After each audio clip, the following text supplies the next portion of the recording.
we're really trying to build the full stack public affairs intelligence platform for the AI age. And so it's really focused on, at a macro level, solving the three challenges that the sort of incumbent platforms that most of these teams are using, or solutions that they're using. So, right, the keyword problem, where how do you surface what's truly relevant, not because you matched with the right keyword or spent a lot of time on your 30-part Boolean search, but because the AI understands your context and what's relevant to you specifically and will impact you, and things like the best analysts and surfacing that. Two, break down those data silos. So bringing all these different complex data streams together. We're as much a data company as an AI company, because you can't just sort of throw legislation and news and all regulation into an LLM and hope for the best.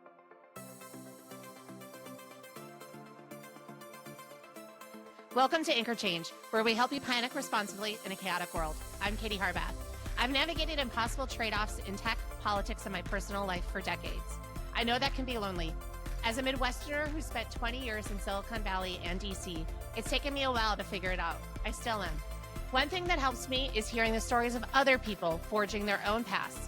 Because in a world of complexity, you don't have to navigate it alone. Welcome to Anchor Change.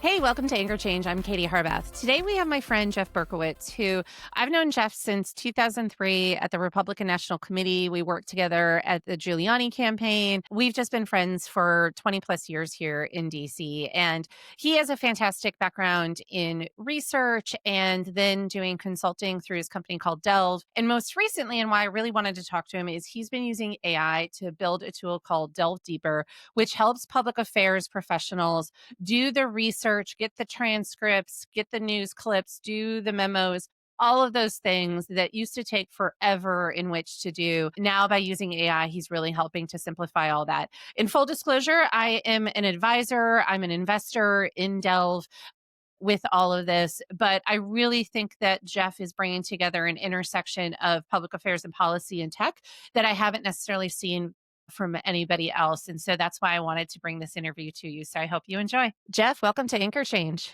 Thanks for having me. I'm excited we finally got you on the show. We've been talking about it for a while. But you and I go way back. And before we get into all the fun AI stuff and Delve and everything that you're doing, we obviously first met at the Republican National Committee many, many, many moons ago. I was wondering if you could first share a little bit about your journey and what drew you to politics and the public affairs space in the first place. Yeah, I mean, I was always active in politics growing up. I have a Connecticut is Bush Country, Take a Hike Mike T-shirt from, like, kindergarten. That's the first Bush, not the one that we worked for. And I've just always been active on these issues, and enjoyed it.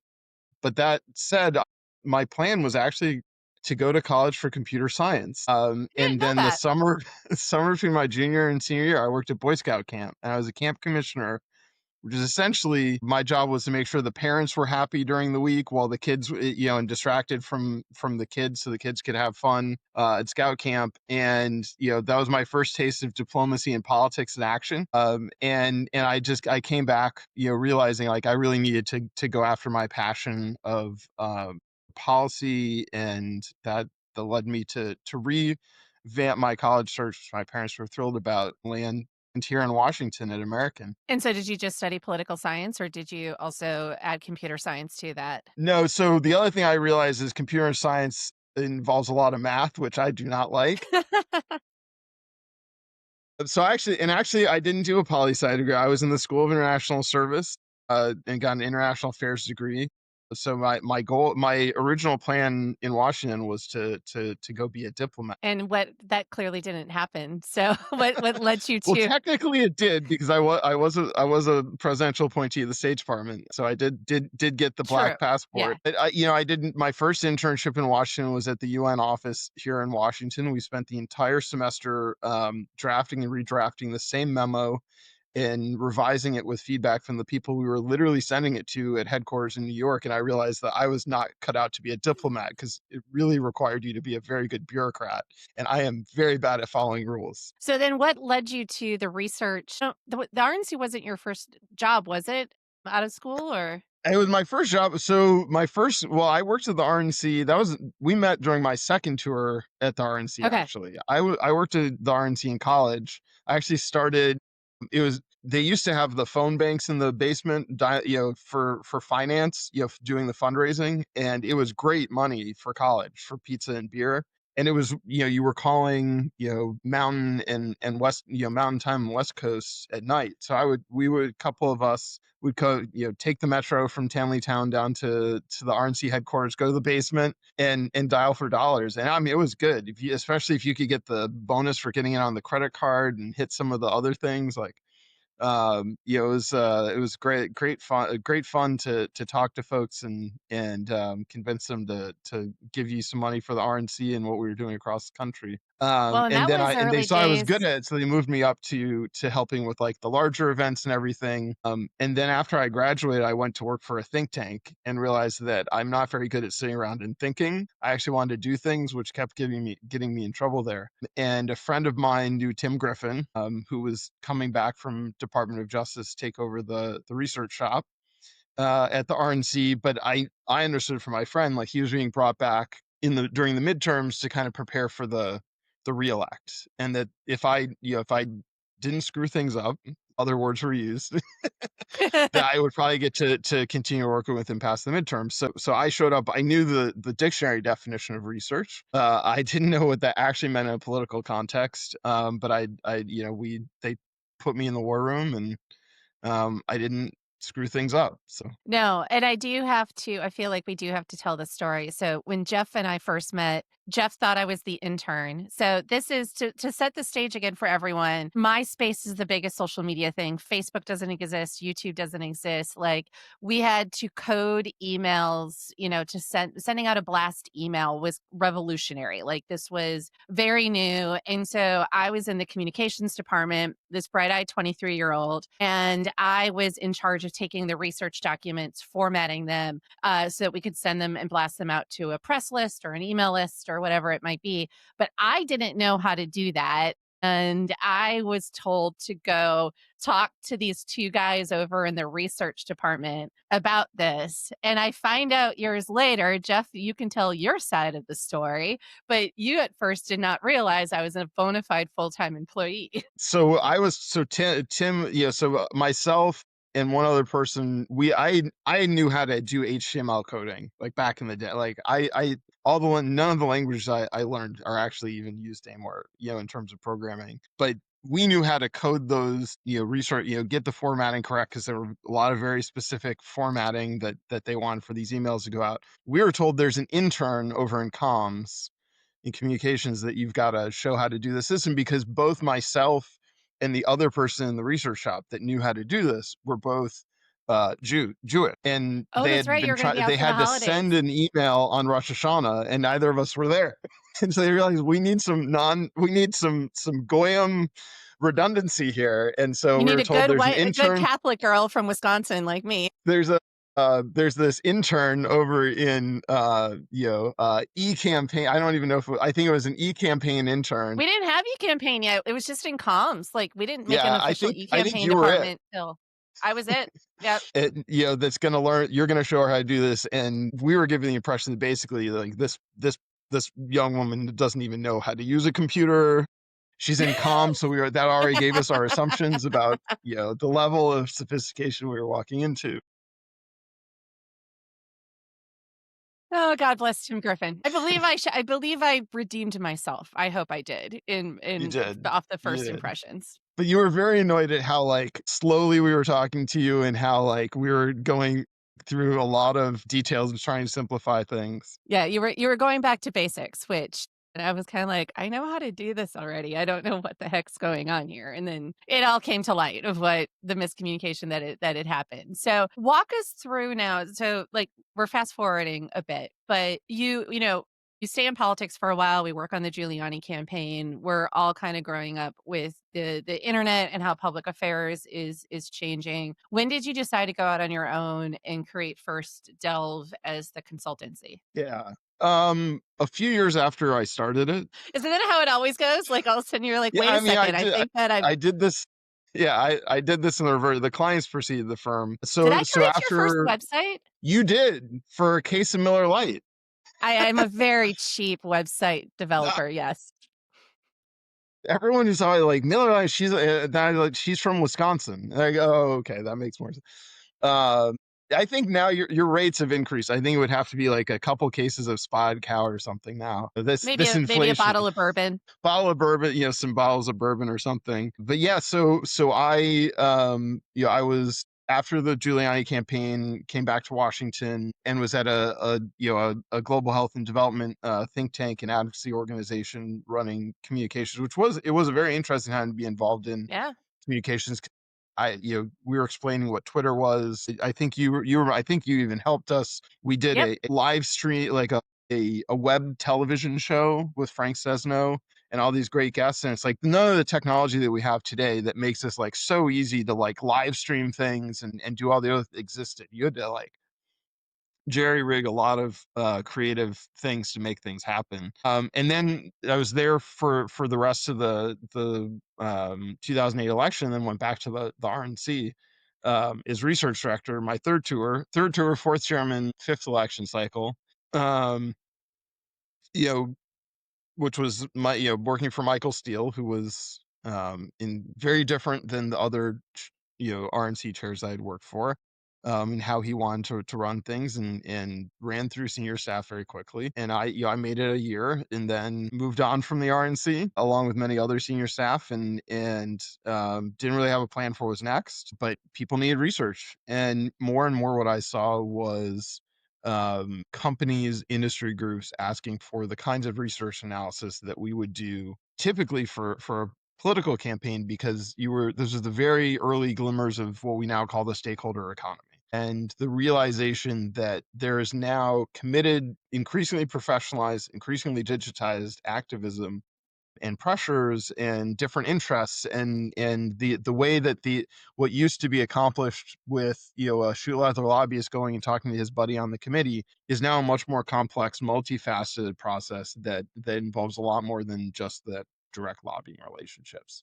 And to do that effectively, you really needed to have the competitive and strategic intelligence to operate effectively. And so we sort of realized this over the course of years. And then in about 2015, 14, 15, we admitted this is a company, this is a thing. People are paying us money.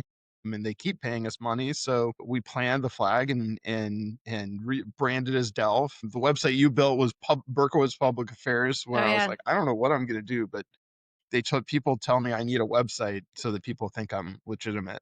And I remember, because Before I we remember you did the website. I like the mask. I was like, can you do that? And that can just be my logo too. Can I just get that as an image file? Yeah, I was a full service firm there doing I was building a lot of people's logos and websites back then for beer money. Yeah, Before we I keep mean, going, can you explain to people what we mean by this research? Because I think folks who are not involved in politics or doing this sort of stakeholder mapping or engagement might not even have an understanding of what it is that you're actually doing for people. yeah, sure. And the thing that's always fascinated me is that folks are doing this sort of competitive analysis in almost every other area of their business, right? If you're for go to market, for for strategic thinking on in the C suite, like all the other aspects of your business, you're trying to understand who your competitors are, who are potential partners, all these other pieces. And then they get to Washington and the broader sort of engagement with policymakers and sort of what are called third party groups, advocacy organizations, think tanks. And they just sort of like, well, you hire the right person, they kind of know people, and it's sort of guts and guesses. And what we really do is bring that into a more systematic approach to understand who are the different voices that enter into a discussion or debate around policy issues or even just around your brand, and how do they shape and influence it and impact it, and who of those folks can you potentially work with and engage with, and whose efforts are you going to have to overcome, and what do you need to know to do that. Who's funding them, how are they organized, what kinds of inferred strategy and tactics are they going to use, what's their playbook look like, what kind of messaging, what are, what are their interests, what are their real motivations, which aren't always the stated motivations of the organizations, all of the kinds of analysis you need to effectively understand that landscape and how it impacts you as an organization. And then how are people then taking that information? So, like, you give them this entire dossier. How can they then use that to turn it into practical stuff? And then I want to start tying that into the AI and public affairs stuff. But Yeah. So really kind of, we think of it as the strategic roadmap for how you engage, right? It should really inform that plan of who can we work with, and what does that look like, and whose efforts, who are going to be on the other side and opposing what we're trying to do, whether that's build a new infrastructure project, or bring a new drug or cure or treatment to market, or shape a legislation or regulation in Washington, whatever it is. It helps inform your plans, and it helps you sort of see what the blind spots are, so you don't get surprised when you go up to the committee. Because if you go into a member of Congress's office and you're expect them to be friendly and they're not, you're in for a surprise. So kind of understanding what are those lines of messaging, who's delivering them, who do they influence, who are the influences around them, helps you understand what are the levers for action. I also think it really helps too of knowing how you might get attacked, right? Like how Yeah. they might be like where your own, like you said, your own blind spots, but also your own Yeah. weaknesses maybe, or like just areas that like you need to be aware that like, hey, I'm gonna have to have an argument for why even this person saying this about me, like why that's not a problem or Yeah. how it might be different. That's right. And I'll give you a very, very, like, practical example.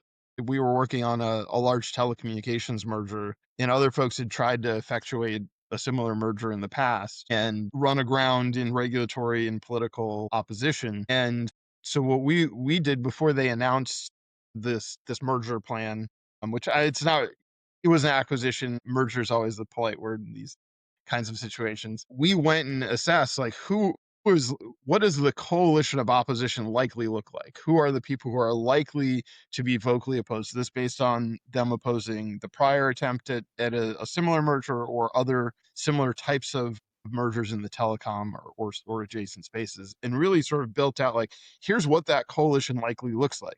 Now, this portion of the coalition, they have specific and potentially legitimate concerns and questions that they tend to raise. If you can address those in how you approach this merger and your regulatory filings and everything, you can probably pull these folks off the table as opponents. These folks, they're against big companies getting bigger, and you're not going to win them. You're going to have to overcome them. They use that understanding of the initial playbook to, when they revealed the merger, they were able to address a lot of the potential concerns and take like 60% of that likely coalition of opposition off the table on day one. And then for the remaining, we watched as they ran these advocacy campaigns to push a whole bunch of public comment into the FCC around, and state utility commissions around this merger, and then analyze all the comments being submitted. And these are like tens of thousands of comments. And I wish we had AI back then. It would have been so much easier to do this analysis. But what we found was most, first 2/3 of the comments submitted were from outside the impacted regions. So you were immediately able to say to regulators, like, you should pay no attention to these folks. They're stating opposition to something that has zero impact. And then for the remaining third, we actually were able to track back, there were 2 or 3 advocacy group run websites that were, sort of getting everybody to submit comments. It was the same comments, from all these different people. And it's like, you should really just take all of these submissions as a submission from this advocacy organization, and not take it as like this big vocal set of support. And so giving them those sorts of pieces of strategic and tactical intelligence gave them the ability to effectuate the merger and get it through regulatory approval when others had run it. Well, this is a perfect segue then into Dell Deep Learning and AI. Tell us the story of that. How did this come about that you were like, we need to start not just using AI, but actually building a product around it? Yeah. So when GPT 3.5 came out, we got really interested. We've always tried to leverage technology to make our job easier and more effective and efficient for our clients. Right, that's part of running a business. Whatever can reduce the burden of just pure labor a brute force trying to get through, what can be tens of thousands or even more, our news articles, social media posts, all the rest of it. And the reality was there really was never a good tool set for us. The only thing that the technologists ever really gave us was keyword search. And it doesn't really work for the kinds of analysis we do. Half the time you don't know what the keyword is until it's too late. And the other half of the time, it really ends up being more of a fire hose than a filter, because you have to guess all the different potential keywords, and because you can't miss anything, right? Every public affairs team lives in fear of missing the thing that makes a difference, or getting a call from the CEO or their boss or a member or whoever it is and say, well, how did you not see this? And so they have all these keyword filters and things, but they really are just fire hoses of information. And there's no really way there until generative AI came along, that we had never found a way to really get meaningful filters that ensured we weren't missing anything. And then we started playing around with GPT 3.5, and we realized what's really interesting about this technology is not how good it is, but at how good it is at being trained and adapted. And what we realized is you could really teach the AI systems to think and mirror the thinking of our best analysts. And so then we started trying out a bunch of different things. How can it help us with this? How can it help us with that? And one of the big things that we found it was helping us with was just monitoring all of what's happening out there. Because if you're a public affairs or government relations professional, you wake up in the morning, you've got dozens of stakeholder newsletters in your inbox. You've got dozens of news newsletters in your inbox. You've got all your Google News alerts. You've probably got some a legislative tracking thing that's dumping a bunch of alerts in your inbox. You're getting all. You've got your social media feeds. You've got all these different places with all this different information. None of it is filtered for you. None of it, and all of it is siloed. And somehow somebody in your team has to bring that together and produce a report. Now, for really high stakes situations, they were hiring our amazing analyst team to go and do that for them and solve that with human capital. What we realized is we could get the AI to do a huge amount of that work, to really get beyond keywords to what really matters, to surface what's relevant, break down the silos between data, and also move this from just here's all the information in your inbox to here's actual insights about what you actually need to know within these data sets. And so it started as an internal tool, but we actually, sitting in this room, we were sort of in this strategic conversation around are we going to build this thing out and really make it a full platform for us, and what does that look like? And we left that meeting with a technology company, because we realized that every team in public affairs, government relations, the broader external relations universe has this problem, and we were uniquely suited to solving it. And so what was the next step as you all walked out of that room? I mean, unfortunately, it's not a magic wand, and it's like, let's plug in the AI and look at us. We have a No, product. we just vibe coded in an afternoon, and the rest is history. That's a I few wish it years was off. a so we'd never built a technology platform before, so that was sort of step one, was like, what is development of this from like a prototype that we've kind of cobbled together into like an actual commercial grade application look like. And we got a better understanding of what that was going to take resource wise, and then we just drew up a list of who are our big customers, and firms that we've worked with for a long time that would bet on us early. And we started reaching out to, had a list of about a dozen or so of them, and we reached out to them. We're like, showed them the prototype, and we're like, if we built this, would you buy it? And every single person in the room said, take my money. It was a very quick recognition. One, like, there's this AI thing, we've got to figure it out. Two, like, these guys have actually dug in and figured out how to do it. We know they're smart. They also understand our world, and we already rely on them to help us get smarter faster. So if they built an AI tool, let's get on this journey. Well, and let's double down on that a little bit, because I think this is where you all have a unique intersection, because there's plenty of folks out there that are technologists or engineers or whatever, and could be like, hey, I'm going to build this. I mean, you and I, the number of pitches we've gotten from people over the years who are like, I come from Silicon Valley and I'm here to answer all of your questions, or like solve all your problems. And then they immediately start going, like, get a minute into their pitch, and we're like, no, time out. Like, you don't understand how this world works. Like that's not how it actually operates. So walk us through a little bit more of that because this is like these are clients who you cannot be wrong. Like you cannot, they are not going to tolerate you getting a transcript wrong or missing something. And like the minute you do, that trust in your platform is going to crater out, and the likelihood of them ever using it again is Yeah. probably slim to none. So, how did you think about that to make sure that you were bringing that knowledge you had of the policy and public affairs space while building out this technological product? Well, I mean, we don't know how to think another way because that's the way we've always thought. You can't get it wrong. You can't, we have always had it, our reports, at the research on the research side of things can take longer to go through quality control and review of the analysis than they do to put together in the first place because we know the level of like if we once we put down a report and send it out, they're going to use it. They're going to take action on it. We can't be wrong. We can't be missing things that they need to know. But you can't just dump no one's going to read a 500-page report. So you've got to figure out how to filter it down to what they actually need to know without missing what everything anything that they need to know and giving it. So that's just the way that we've operated. So we built the technology to mirror how we already approach these things. I think that's the and you and I have talked about this over the years. The If you look at the technology that's been successful in the public affairs and the political world, it almost always comes from inside the house.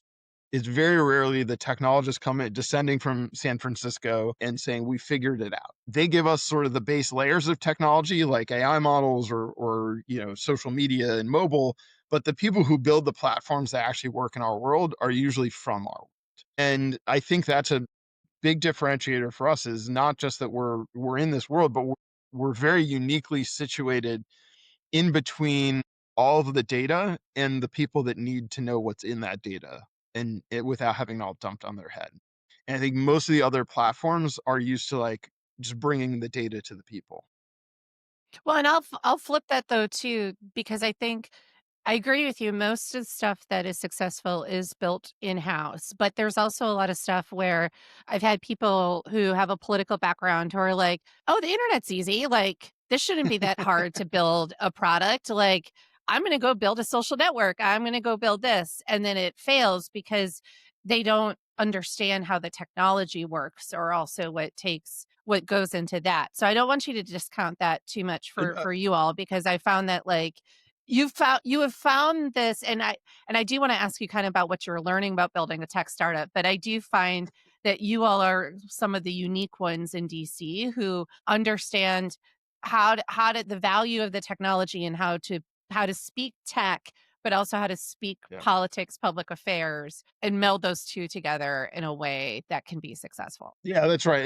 And you're right. There's a graveyard of folks that thought they could vibe code something or this internet stuff's easy, so I'll just go do it. But they may understand this world, but they don't understand technology. I think coming from a research background, our operating assumption is um we don't know the answer. We know how to find the answer. And so as I mentioned earlier, like one of the first things we did when we're like, wait, this could be we could actually build this out as a platform is go and dig into what does it actually take to build a platform that is commercial grade, secure, can be trusted with very sensitive information from these clients and customers, and operating in the right way.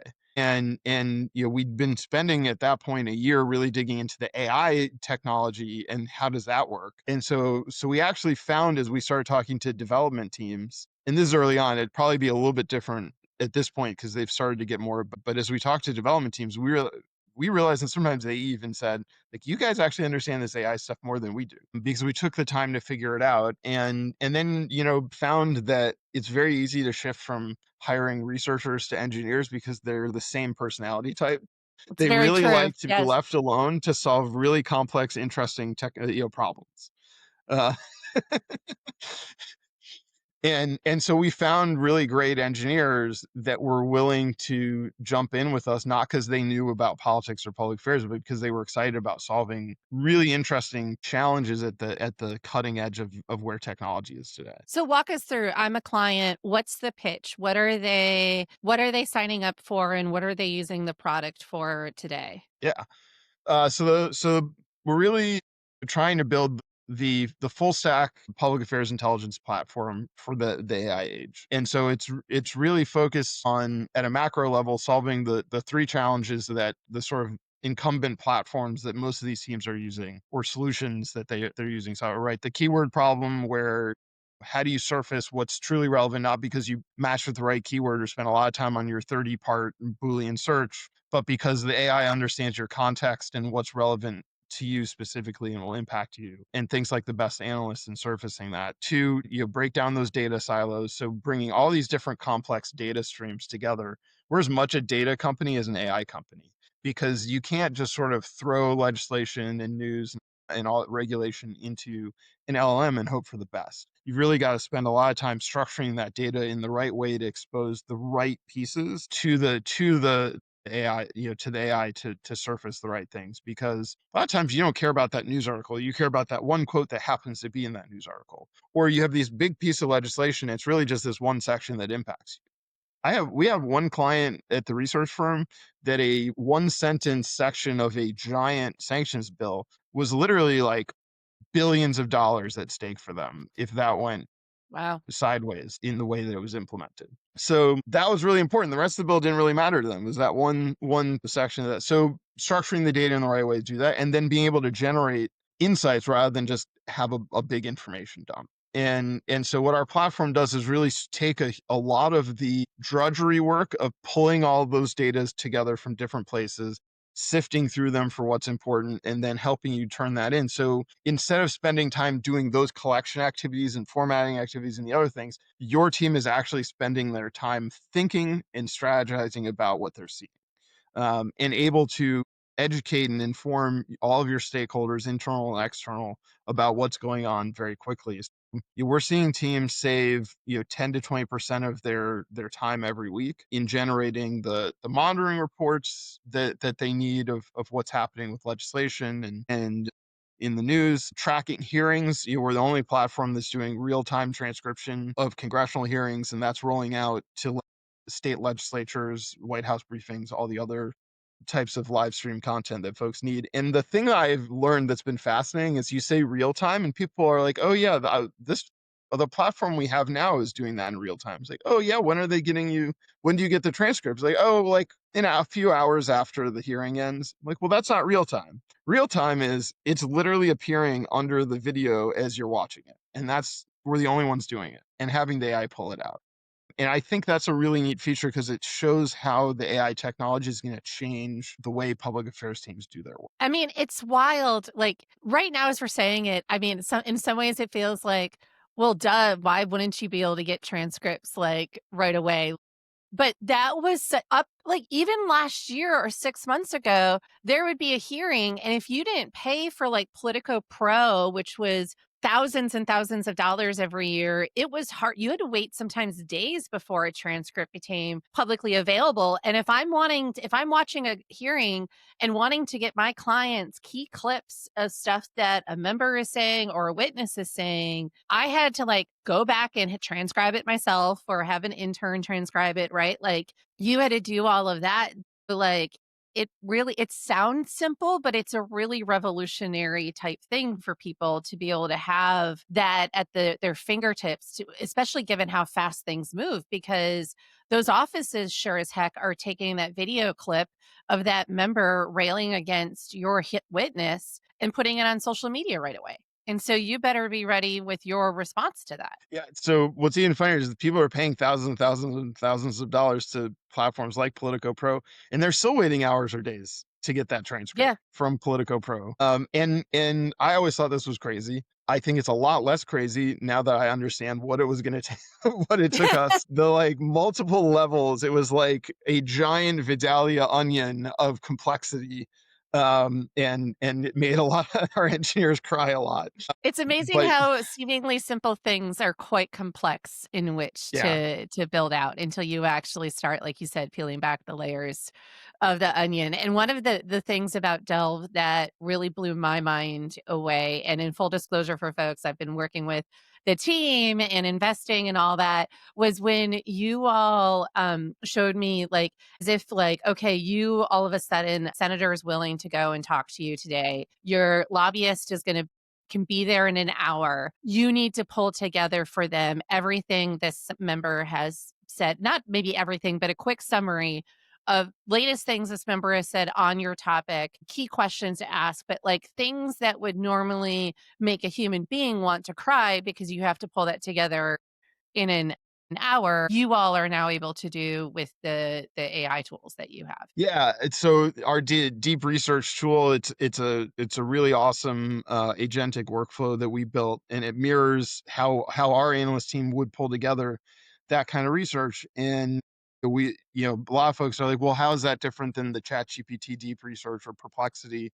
And the answer is those are one and done shot. Evaluate sources for legitimacy, which is a real problem in our world. They don't check for hallucinations, and they also aren't exposed to the right data sets in that right way, right? We talked earlier about needing to structure that data. Giving these deep research agents access to a really great um well structured data set of all legislation and all news and stakeholder and policy activity, all these different things, in addition to being able to go out and search the web and supplement, just like Perplexity and ChatGPT do, is great. But then being able to organize it and go back and forth with it as well, because a lot of times, like, oh, we can't cite that think tank because they hate our Oh, client. yeah. Right? It's like, you need to tell me, give me another source. And you can't, ChatGPT doesn't know that. And you really can't. It's like, that's where it found the research. That's what it's going to use. In our platform, you can actually be like, get that out of here. Find that elsewhere. And really being able to go back and forth in a more interactive way,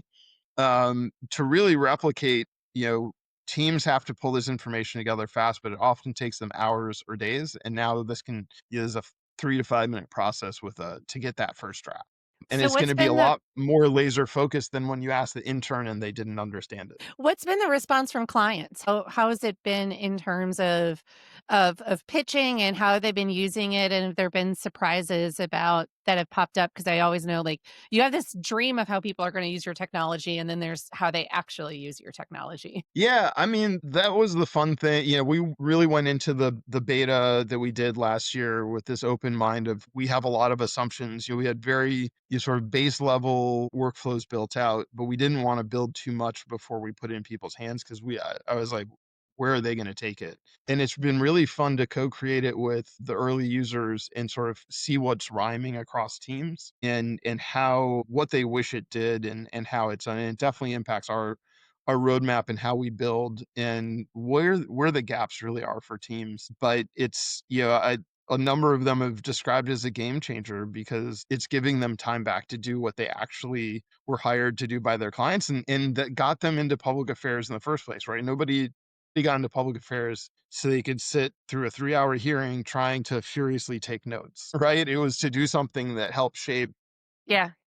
what the impact of that hearing was on their clients. And so, I think, we had one firm that got on the platform early, and their CEO had a goal we're going to leverage AI to give our team 10% of their time back this year. And they saw us as a key way to do that. And we're seeing, anywhere from 10 to 20% of teams time going back to much more strategic work, and that's been fun to watch. And in so but the interesting thing, though, is that sometimes we encounter what I call the Wi-Fi on planes problem, which is, 5 minutes ago you didn't have the ability to connect to Wi-Fi while you were on a plane. You were dark the whole time, and as soon as we got it, we started complaining about how slow it was. Yeah. So, we have a lot of users that would love for us to be able to do even more. And some of that has come to fruition, right? Our first generation of our monitoring workflow, you saw the articles, you had to kind of like sort through and confirm that the AI had selected the right articles, and then you went and sort of built your report. Now we've got it to the point where the revamp of that workflow, the AI understands now enough to just build that draft report and show you what it didn't include. You can sort of pop things in and out, but it's getting you to your draft report even faster than that first version did. So I want to shift a little bit because now you've gone from starting a consultancy around research to now being a tech founder. I have to imagine that's a little bit of a different world than you were used to. What's it been like building a true tech startup, and what are some of the things that you're finding yourself learning that you maybe didn't think you would be having to learn when you started the journey? So it's been interesting. So we did do a funding round, getting some VC, institutional capital. I think that when bootstrap consulting firm where the clients precede the firm, there's you have one audience, clients, right? Clients are happy, they understand what you're doing for them, everything moves forward. Tech startup that's venture backed, I have multiple, I now have to communicate with customers still that live in that world, but now I also have to communicate with investors, including VCs that don't, they have totally different ways of communicating and thinking about things than our customers do. And so it's like all of our marketing is focused on our customers, but then the VCs aren't necessarily seeing that or understanding like why that works. And so helping translate those different things. And then the most interesting thing for me is I now have, after years of working in the policy world, talking about how regulations impact businesses, now I have to live in a much more regulated industry at every level. And so having to go and communicate with the DC government about what they're thinking about in terms of supporting the tech ecosystem and how they are impacting us both positively and negatively, and where those opportunities are. Thinking about the EU AI Act and how that impacts our ability to operate, and what it's going to take to comply with those set of very burdensome regulations to serve European customers, which if any EU regulators are listening, our answer right now is that we're not entering the EU market because we can't afford it, which is frustrating because we have European public affairs firms that want to get on the platform, and we can't. At this early stage, it's just too much of a burden. I was presenting at a client conference last week, and they had a couple legislators in the audience. I had to like temper how I was talking about some of what we're doing with AI to like help, because I would normally have just gone off on legislators, and everybody in the room would have appreciated it because they have to deal with them too. But I had to think about that audience. So it's been interesting to kind of have that different shift in thinking about all the different stakeholders that we have to navigate as a company. So how are you thinking about the next couple of years? I'm not going to make you say 5 years because I think it's just going to look totally different. But like, what are you seeing over the next couple of years for not just your platform, but just sort of public affairs and AI use in general? Yeah, I mean, so this is a great question. I think we're in this inflection point period. You and I lived through the last one, which was that 2004 to 2008, 2008 to 2012, kind of, where it's like 2004, we didn't have any of these technology tools that would have been so helpful. You remember we were mailing DVDs to Mailing voters. DVDs. We had our own video streaming server that cost us 30,000 bucks a month because you don't have YouTube in which to do all of that. Yeah, we are definitely Yeah. the old man who had or and woman who had to walk uphill and both to school in the snow. Through snow with no Facebook, no Twitter, no. But then you fast forward, no smartphones, right? I mean, we were Yeah. all just starting to get the BlackBerry, which I mean, was on like super. Giuliani, we had to overnight mail DVDs to the campaign leadership to look at the commercials that or like web Yeah, videos or something. Like, I yeah, couldn't make a web video without it would take at least 24 hours to get approval because I couldn't just send it to we didn't have iPhones, so they couldn't yeah. just go and watch it there. That's It was right. wild. But then 2008 that started to change, right? You had the Yep. iPhone 2 coming out, YouTube, much wider adoption of broadband internet across the country. Twitter comes about. I mean, I remember you and I laughing about who's going to who's going to communicate in 140 characters. It changed the whole world. Now that's the world we live in, and both positive and negative. And now we're at that same kind of inflection point with AI, and it's really going to transform what public affairs work and really all mission critical knowledge work looks like. And you're going to see this shift from operating to orchestrating, and having having AI agents and other set of tools to really collaborate in different ways. Like we're pretty close. I have no 3 to 5 years. I have no idea. But 6 months from now, you'll probably be able to go on our platform. Maybe even less than 6 months from now, you'll be able to go on our platform and open a blank document and say, okay, I need research on this, and then pull in this legislative list, and then you're going to type some stuff, but then you're going to see the AI showing up almost like if you were editing a document at Google Doc, right? And there's somebody else in there, except it's going to be an AI, not just your colleagues. Yep. And it's going to be making suggestions. I'm not talking about like Grammarly, like you could say that better, but like, hey, here's more data on this legislation.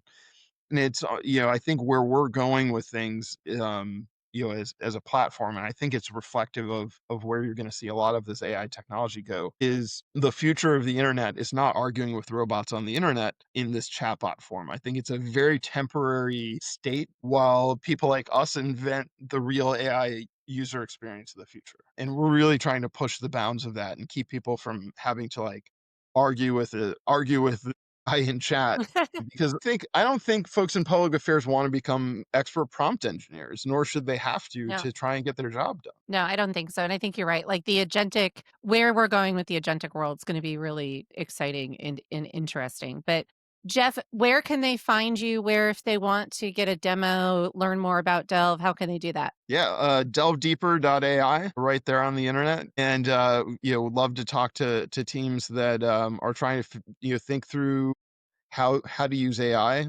We're seeing a lot of what is and isn't working with AI adoption, both within our platform and beyond. So always happy to talk to teams trying to think that through. Great. Well, Jeff, thank you so much for joining us. Yeah, happy to be here. Thanks for having me. A huge thanks to Jeff for joining us. While we were talking, especially about the transcripts for the hearings, I just keep thinking about how there's so many of these seemingly simple things, whether it's lists or transcripts or finding clips that used to be so much harder to do are getting so much easier with AI. And we kind of sort of take that for granted. But I think also what he was talking about, the plain Wi-Fi problem too, is that, and this is a big challenge overall with AI, what can it do today versus where is it going? What is the potential for it to do? And how fast is it that we're going to get there, and managing those expectations amongst clients, amongst users, amongst people. I'm somebody who's a very early adopter, and I'm okay with a lot of bugs and stuff in a system as long as I know that and I know that going into it, but not everybody else is. But I highly encourage, if you have a company, if you are working in public affairs and you're trying to figure out these solutions, I highly recommend you check out Jeff. I've got the link in the show notes as well. But until next time, I hope you have a great day.